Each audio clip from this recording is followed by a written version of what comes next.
Now, here's your host, Rob McConnell.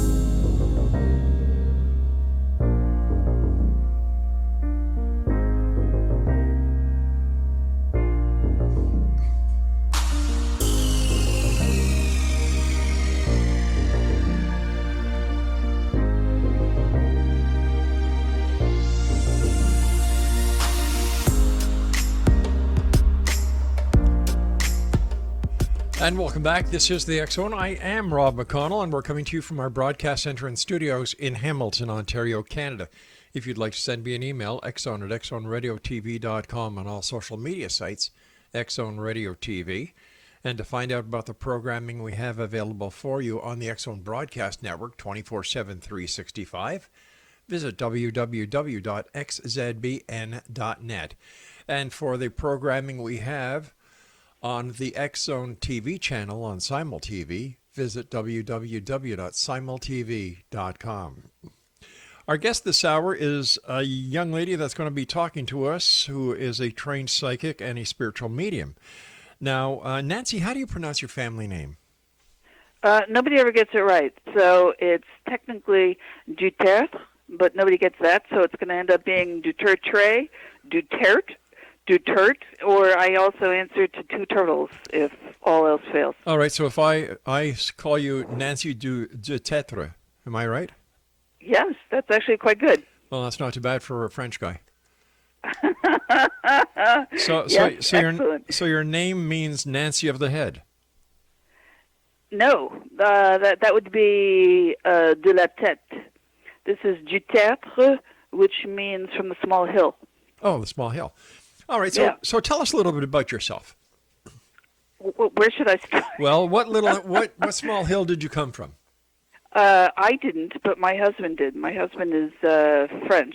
Right. And actually, I've become French in the years, so I didn't come from a small hill. I've lived all over the United States. I've lived in England, France, and Germany. Wow. We moved a lot when I was a kid. And I became a businesswoman, then became an attorney practicing in New York for close to a decade. I practiced securities litigation. Right. And then I did this kind of strange detour in my life. And I started to write a book about what I thought was going to be the psychology of intuition. Mm-hmm. And when I started to look through the literature of all the psychologists and psychiatrists, they didn't want to deal with intuition, and they were calling it things like empathy or resonant empathy or transference or countertransference. In other words, I know what those things are, and none of them are intuition.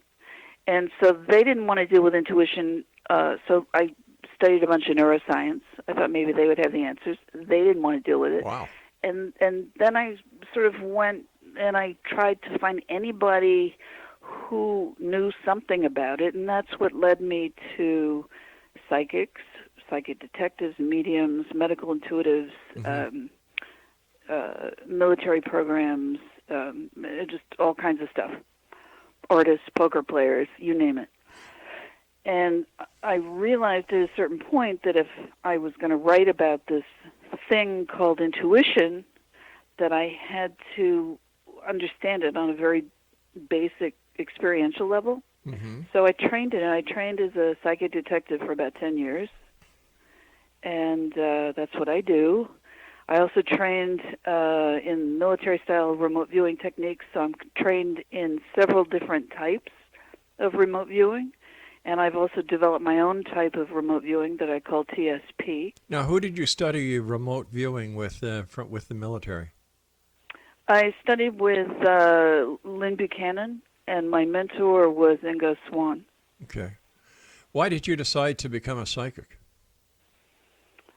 Well, I didn't decide to. In fact, I was fighting it the whole way because, I grew up in a very academic family, very left-brained. Nobody believed in that stuff. I certainly didn't believe in it.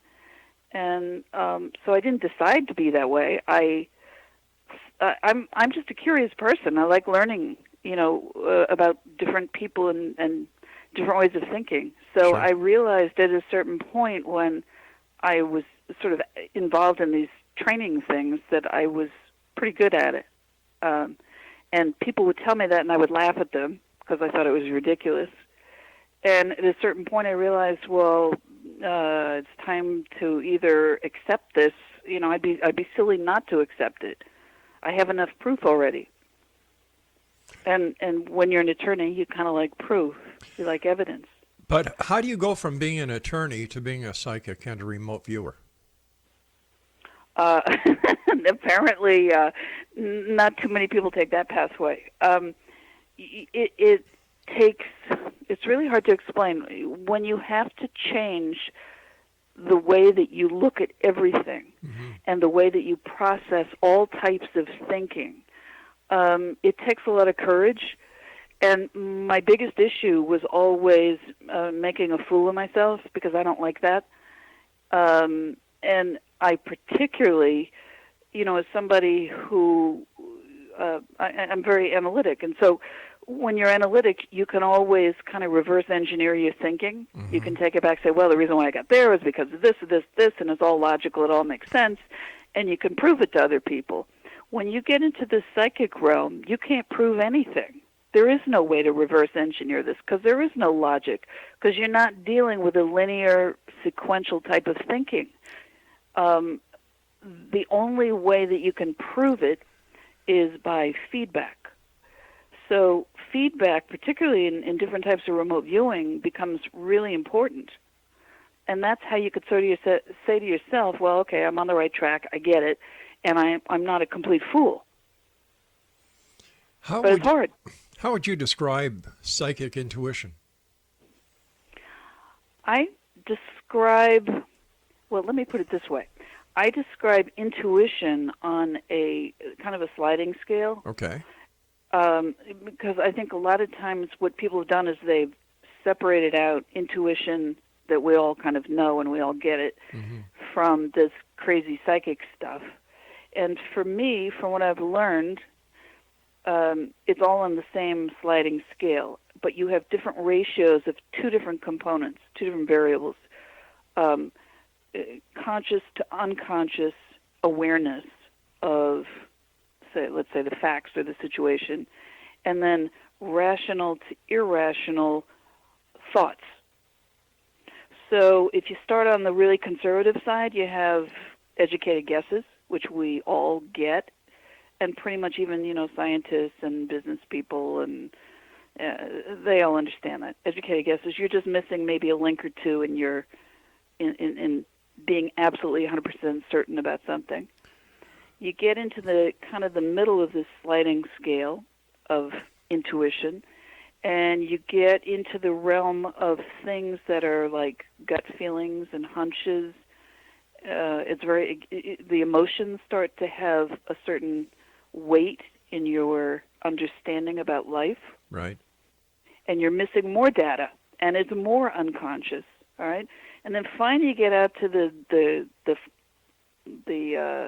most liberal end, let's call it, which is the psychic realm. And in that realm, you're dealing with, sometimes it's completely irrational, and sometimes it's completely not within your conscious awareness.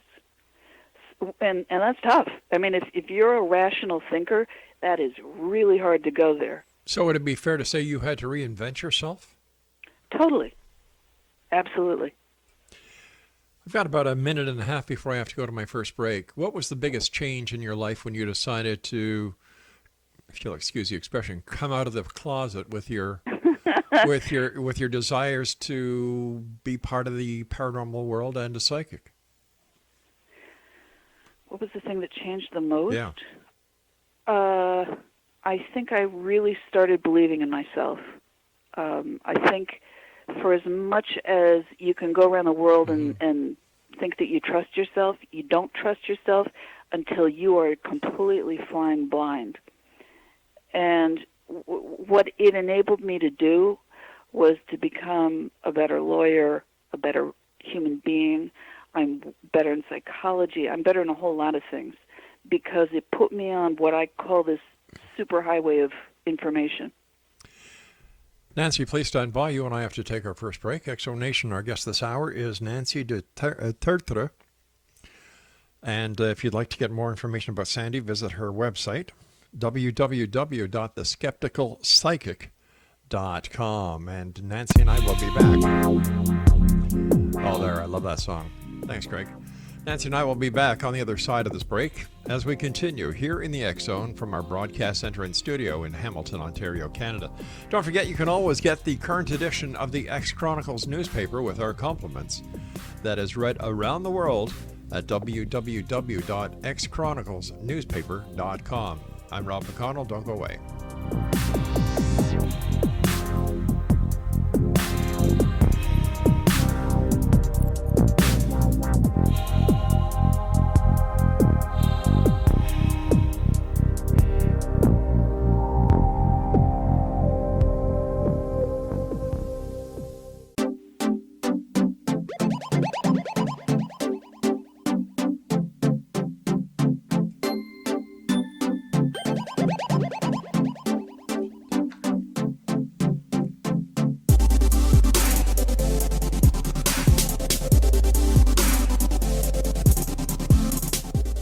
Nancy de Tertre is our special guest. She is the skeptical psychic. And why are you known as the skeptical psychic? Well, it's not obvious yet. Nope. Skeptical because when you start out on the other side of the fence, you don't believe, you never had any experience with this kind of stuff, and you kind of don't want to go there because you don't really trust it or you're a little nervous about it. Right. Yeah, you're skeptical. But it's a good kind. It's not the what I call the religious skeptics. And by that I mean zealots. I mean people who their go-to primary position is, I don't believe, therefore it doesn't exist. Well, you know, that's their right to believe that way, isn't it? Yeah, absolutely. And by the way, coming from that other side of the fence, I have a huge amount of compassion for people who don't get it. I spend a lot of my time trying to explain how and why this works. And in fact, I've written a book called Psychic Intuition, which explains in terms of neuroscience, psychology, and linguistics how we all start out with these abilities, why we all lose them, or most of us lose them, and how we can get them back again. Because I'm just a trained person. I understand your voyage that you took in getting to the conclusions that you have gotten to. Yeah. But if it is so legitimate, how come it isn't a recognized part of the scientific psyche that we people have? Oh, yeah. Well, that's for exactly the reason that I've been talking about, which is your typical left-brained people, your analytic, intellectual, scientific, whatever people. They have only learned how to process thinking in one particular way, which is very sequential. It's linear. Right. We get that way because we start out learning language. Okay, Language but is literally let me takes ask- that kind of time. let me So they ask- don't get it. Let me ask you this then. If we are all born with it, why doesn't it all stay with us? Because we get trained out of it. Because our brains start to... in most people, the left hemisphere is dominant. Okay. Okay? So your right hemisphere, which is your holistic side, your non-analytic side, and tends to be your more psychic data side, gets wiped out. And they've done studies. You know, they for a long time did split brain studies. And they showed that if for example, the left brain was shown an item, let's say a fabric with a particular color, and let's say it's a green fabric, but they use the word blue, and they put the word blue underneath, and only your left hemisphere sees it, it will say, oh, that's a blue item. If it's shown to the right hemisphere and does not have a word attached to it, it'll say green. Okay. We have disagreements inside our brain all the time, but because the left hemisphere, which is also where most of our language is located, it dominates. So that part of our entire reality literally, and I mean literally, disappears. Then how come other things that we are born with are not wiped out? For example... Oh, they are. Well, wait a sec, hold on here. What about talking? What about walking? What about cognizant reactions that we have? Why is it only the psychic that is wiped out and not these other traits that we're born with? No, there are, people have suggested, for example, that we're all born with perfect pitch, and it gets wiped out. We're born with certain abilities to learn other languages. Most of these abilities get wiped out between roughly the ages of 3 and 6. And they get wiped out because our language becomes dominant. The way that I have explained this is that instead of experiencing the world as if everything is unique and singular, and you have no way to compare it to anything, what we start to do is we start to use metaphors. Everything becomes relative to something else. Okay? So everything then becomes an abstract thought. So we lose our ability to experience the world literally, like a baby. Okay? Babies just experience everything like it's the first time ever. They have no way to compare it to anything. And a lot of this psychic data that we get comes into our bodies and into our brains as we can't identify it. We don't have anything to compare it to. It comes in as nonsense. And if with our very developed linguistic brains, we can't compare this psychic data to anything, it disappears from our reality. Then how come some people retain it?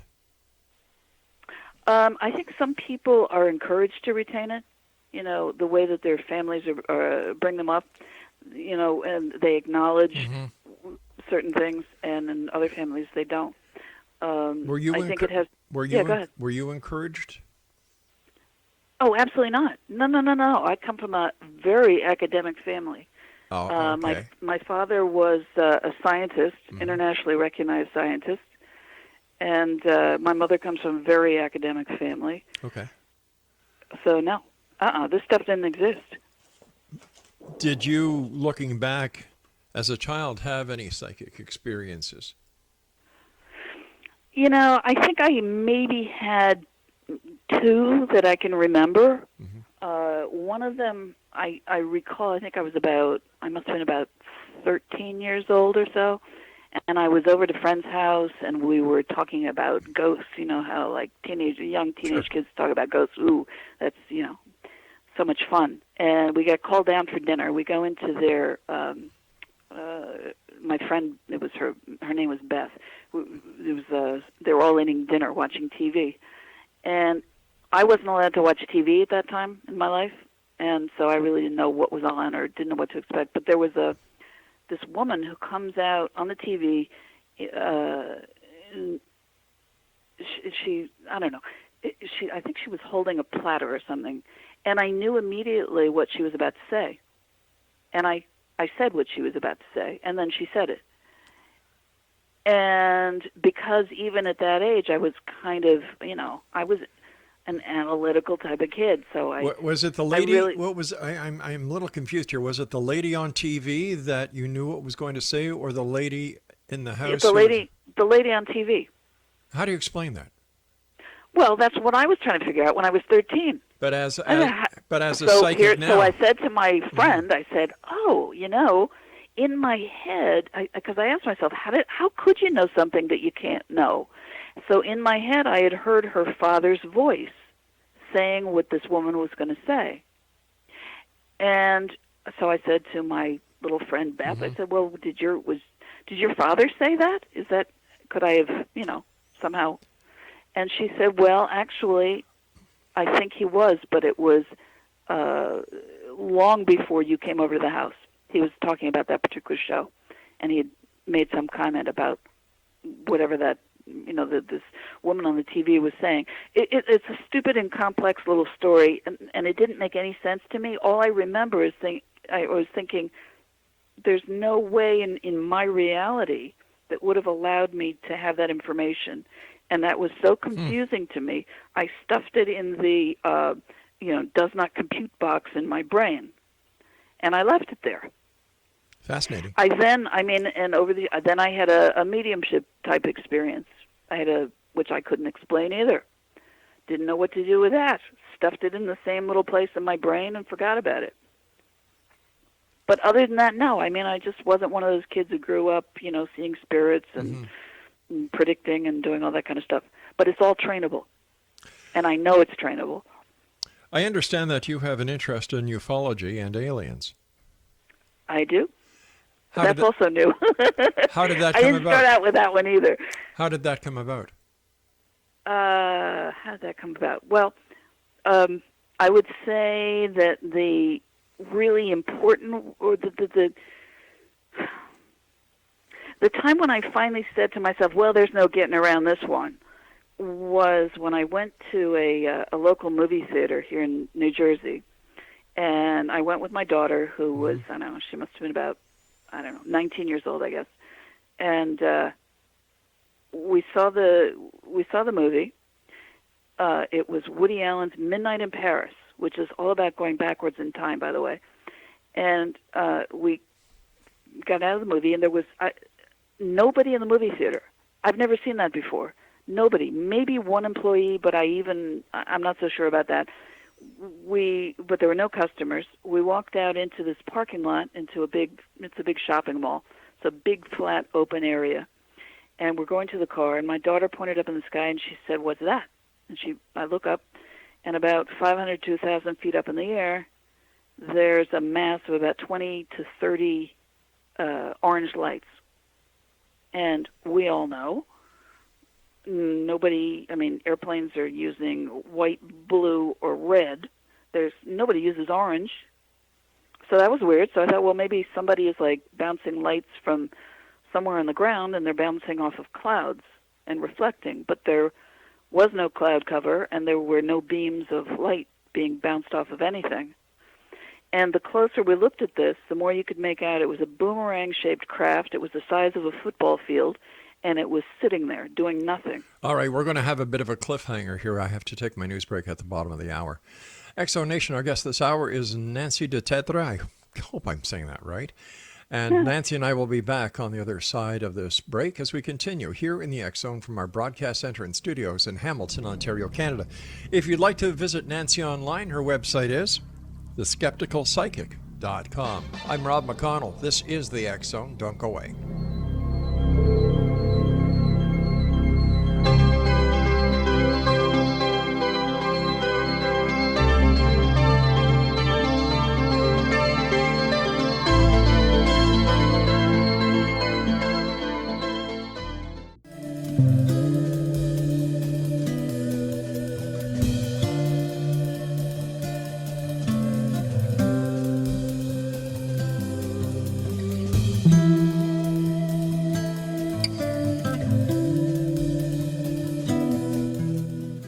Welcome back, Exonation. Nancy de Tertre is our special guest, and she is a trained psychic and spiritual medium. She wasn't born that way.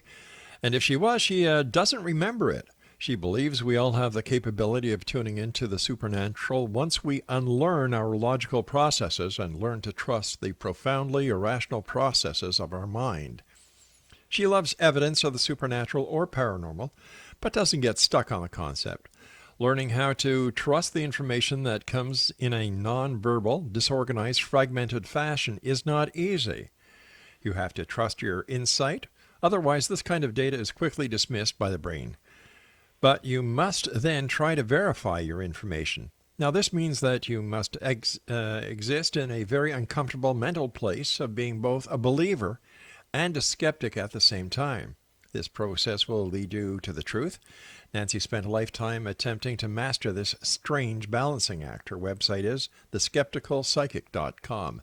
And before we went to the news break, Nancy, you were telling us about you and your daughter went to see a Woody Allen movie. It was very strange. There were very few people in the theater. You walk out into the parking lot, look up. Your daughter looks up, points at a very strange object in the sky, orange lights, later identified as a boomerang-shaped object. So take it from there. Yeah, and my daughter started to say, let's go, let's get out of here. Mm-hmm. And she really freaked out when she saw it.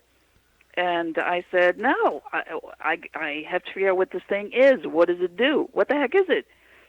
And eventually a very large, white, luminescent orb sort of telescoped open off of the wings of this boomerang-shaped football field-sized craft, and it detached.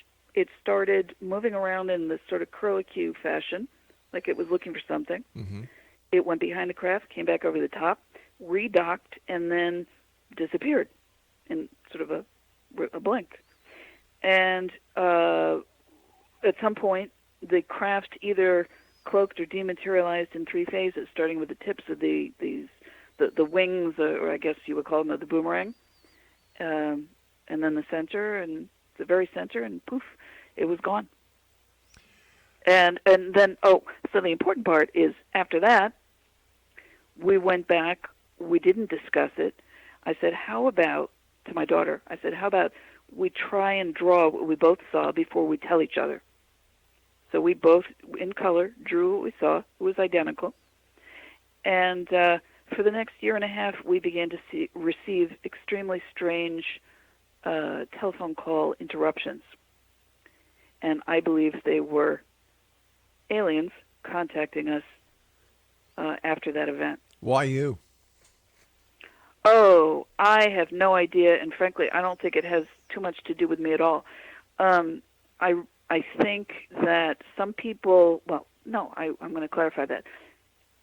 Some people do see these craft, and some people can be looking directly at them, and they don't see them at all. So yes, in that sense, okay, maybe, because I've trained myself now to see things that maybe my left brain wouldn't be able to identify. What happens if What happens if your right brain is wrong? Well, your left brain can be wrong too. I mean, we can be wrong all the time. I understand that, but I just asked you what happens if your right brain is wrong.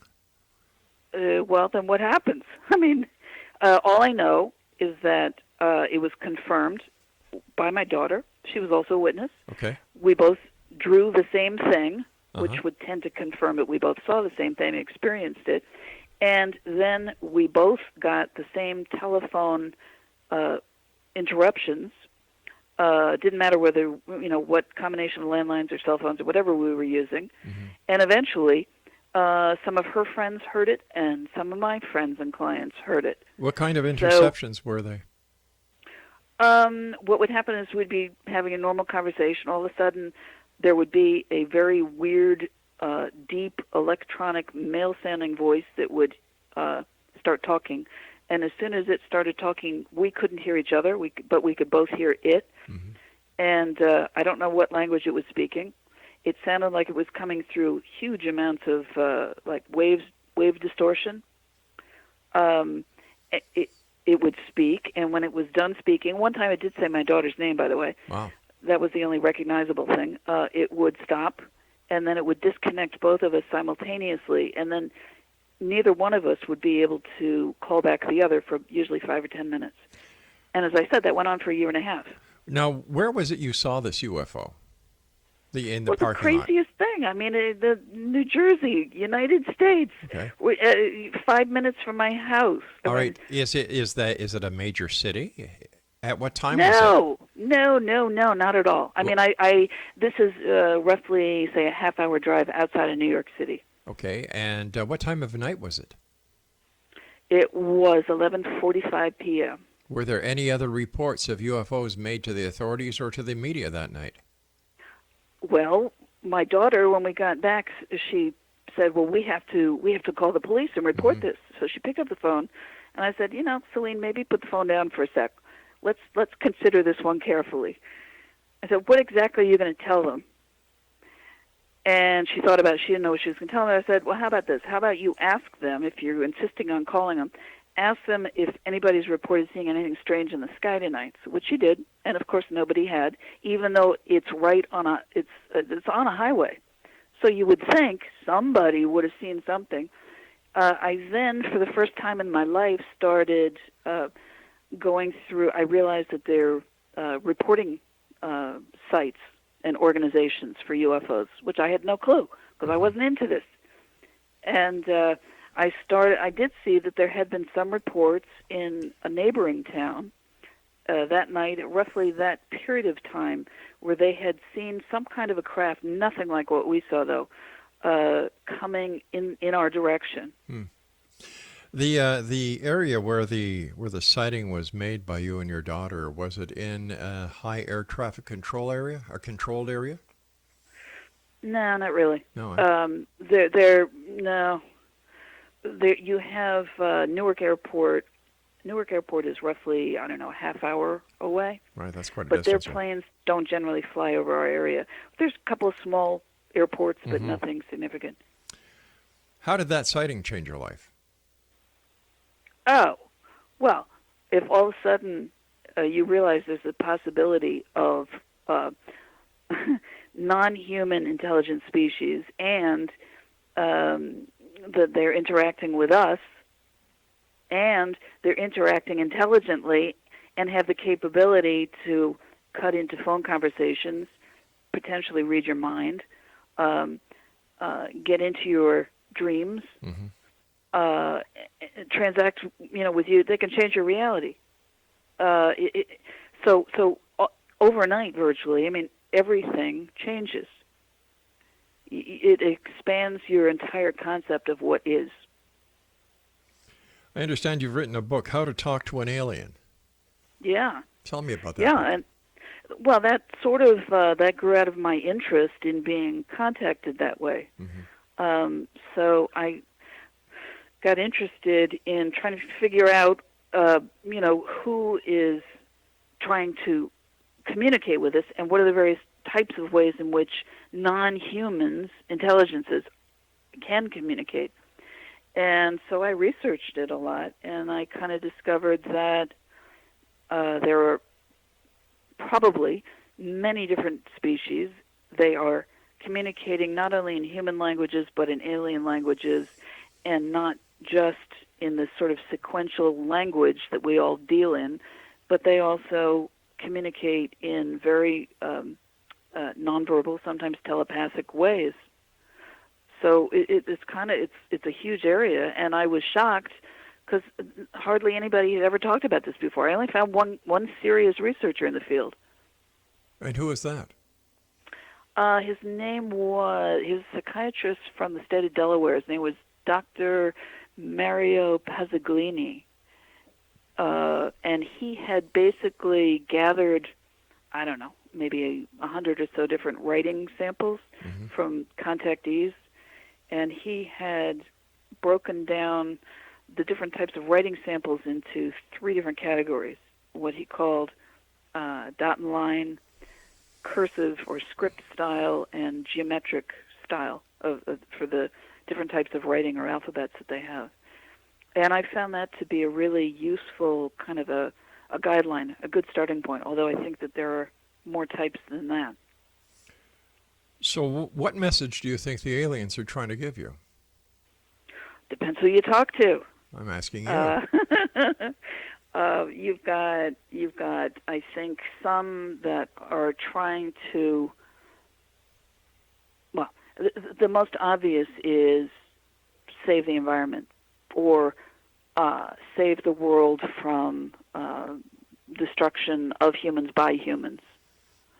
Save the world from tearing certain dimensional fabrics.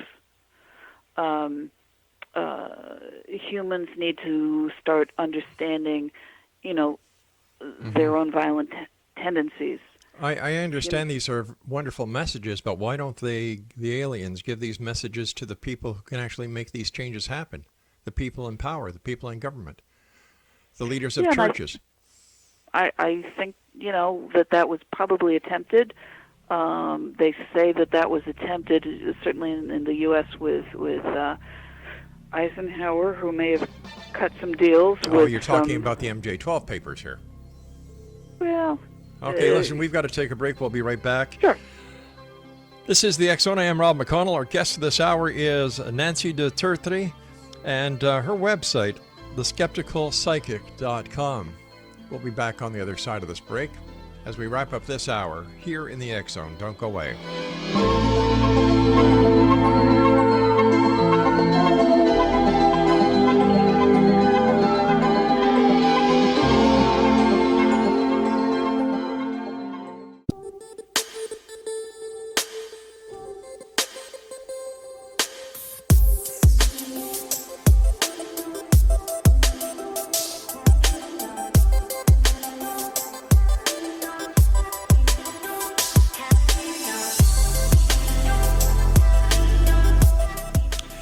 Nancy, are you finding commonalities across the board in the languages, the alien languages that you've studied?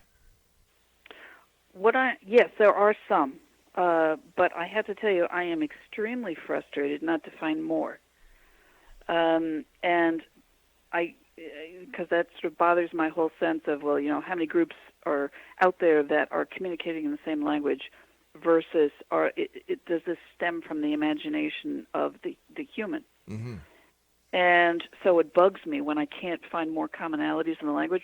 But yes, I would say what I did talk about in my book, How to Talk to an Alien, is I talked about 4 different cases where I found matches from, let's see, it was an American guy in Florida, British woman, a couple of Japanese kids, and there was, and a Brazilian man. Okay, so there are people all over the world, different time periods when they got this particular type of writing. It was the dot and line style of writing, and they do seem to be certain commonalities in it. The problem is you're not necessarily dealing with, like a Latin alphabet, or 26 letters or anything like that. And sometimes I've seen certain types of writing, for example, that tend to look more like the sort of ideograms that you might find in like the Chinese characters and that kind of thing. So it's been difficult. In your opinion, is there a connection between the communications that you receive and others receive in the crop circles? I think that they are condensed ideograms. That's my sense. I interviewed a guy years ago who claimed to be one of the secret crop circle makers in England. And he said that he had, was sort of wide-eyed and idealistic when he first heard about, these crop circles. He went and he found this group of, I think he said it was roughly 60 people at the time who were making them, and got sort of disillusioned until he started to realize that even among this group of human crop circle makers, that sometimes one person would get an idea for a design, only to discover that 1 or 2 other people had the identical idea and were building them on the same fields at the same time. Or they started seeing, the flying orbs of different colored lights over the crop circles. So he began to realize there's something going on that's beyond simply what he and his buddies were doing. So I think that it's so much connected in with the concept of human collective consciousness and tapping that, as well as expressing things through symbols that we can somehow collectively create and understand. I don't know if that's too complicated, but that's what I feel. Have you found that being a psychic detective, spiritual medium, paranormal investigator, and remote viewer has been of any asset to you in trying to decipher alien communications? Yeah, and what I think is that they are all related, which I never understood. I thought when I first started this voyage, I thought that, okay, psychics, that to be psychic is one thing. And then I realized psychic is related to paranormal events and dealing with spirits and other types of non-human entities. And I had no idea that any of that was related to UFOs or to alien entities. But it is. And the more that you are capable of communicating in those realms, the more information you can get. So, yeah, they are related. Why, in your opinion, don't these visitors just land and get it over with and prove their point once and for all to each and every one of us instead of a select few? Well, people have been asking that for a long time, although they did fly over the White House. Allegedly. What's that? I said allegedly. Well, yeah, except there are photos of them. Well, so. Nobody can prove they are UFOs. Well, I mean, what is proof of anything? Let me see. If we're talking about Roswell, a crashed UFO would be kind of neat, or really a dead alien. If we're talking about Bigfoot, a cadaver of a Bigfoot, and the list goes on and on and on. So you're talking about being able to touch something physical and tangible, and that makes it real to you. As an ex-police detective, yes. Okay, I wrote my entire book, Psychic Intuition, Mm-hmm. which explains the difference between our concept of reality and perceptions. Perceptions can be highly, highly manipulated, so that all of us experience hallucinations. In fact, 39% of the world experiences very obvious hallucinations. But in any one of the five senses, the basic senses, you can trick the brain into believing that something has happened when it absolutely has not happened. So how do we know these paranormal events aren't part of that 39% of the hallucination ratio?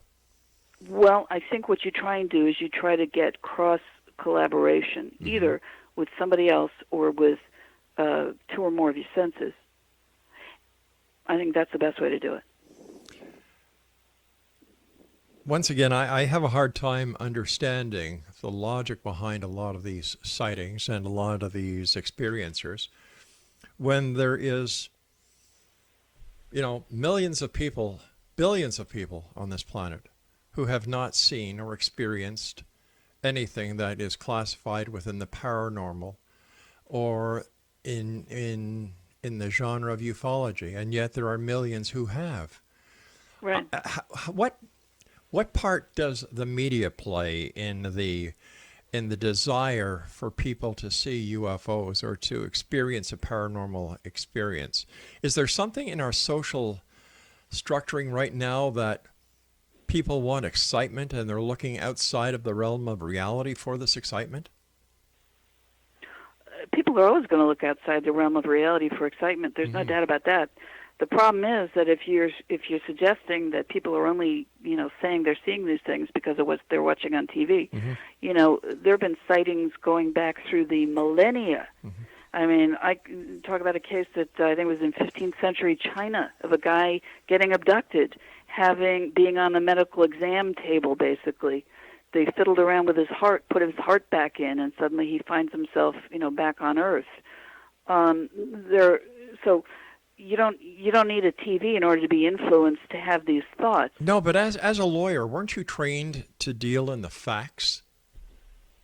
Yeah. So what is a fact? And I think I do a lot of psychic detective work. So usually I'm looking for dead bodies. And what I have discovered, because who would have thought that if you know Zippo about whoever the victim was, or the suspect, or anybody involved, or anything about it, who would think that you'd be able to get anything super specific like the name of a witness, like the color of shoes that were being worn by the victim, or the precise location on an island where it turns out it was the only place where the police or law enforcement ever decided to excavate. I mean, there are things that end up being so bizarrely precise that you say to yourself, well, I know that was impossible, but that's real. That is real. You just have to learn how to incorporate that into your concept of what is reality. It's a different way of connecting the dots. All right, I can understand that, and I'll give you the psychic detective part. But when it comes to extraterrestrials, aliens, I personally think that's a little too far on the edge to be even considered as part of rational thinking. Yeah. Well, listen, I probably would have agreed with you if I hadn't experienced that myself. In fact, I think I even wrote in my book, Psychic Intuition, I said, now that I've finally had I've been able to experience ghosts. Now I've been able to see them with my physical eyes, hear them with my physical ears, feel them with my skin, and smell them. How do you feel a ghost with your skin? Oh, because they can touch you in a whole variety of ways. The way that I've experienced them is, and it's all done through cross corroboration of your different senses. So it's sort of a part of a package. But the way that I've felt them is as almost like a coolness or a cool breeze on my skin. But I have many friends who've been physically touched by them. They can feel the outlines of their of a, I guess, an etheric body or whatever. They could feel warmth, temperature, texture, size, all kinds of things. But anyway, what I wanted to say was that what I had said was, okay, now I finally understand what a ghost can be experienced as. So I believe in ghosts. I'm okay with that now. But I said I'd probably have to see an alien before I believe in one. I said that straight out. And now, it's sort of be careful what you wish for. But I'm sorry. I'm sorry. I'm getting very short on time here. But just in a very few words, I thought you saw a UFO. You didn't see an alien. Absolutely correct. And the only thing that I have experienced in terms of an alien in my physical world with my physical ears was those telephone conversations. All right, Nancy, you and I have to say so long for tonight. Thank you for joining us. I find it rather amusing that you're a what is this again, Craig? Psychic detective, spiritual medium, paranormal investigator, remote viewer. Aliens communicate with you. And you've written a number of books. I don't know. I really can't buy into it. I really can't. Exo Nation, tell me what you think. Send me an email, exxon@exxonradiotv.com. I'm Rob McConnell. We'll be back on the other side of this break. Whatever you do, don't go away or get abducted or communicate with aliens or whatever it is that you might do after listening to this interview.